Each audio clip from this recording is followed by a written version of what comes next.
हनुमान् श्रीपदो वायुपुत्रो रुद्रो नघोजरः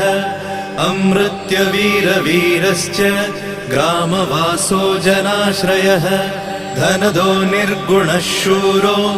वीरो निधिपतिर्मुनिः पिङ्गाक्षो वरदो वाग्मी सीताशोकविनाशकः शिवः शर्वत्परो व्यक्तो व्यक्तो धराधरः पिङ्गकेशः पिङ्गरोमा श्रुतिगम्यः सनातनः अनादिर्भगवान् देवो विश्वहेतुर्जनाश्रयः आरोग्यकर्ता विश्वेशो विश्वनाथो हरीश्वरः भर्गो रामो रामभक्तः कल्याणप्रकृतिस्थिरः विश्वम्भरो विश्वमूर्तिर्विश्वरूपो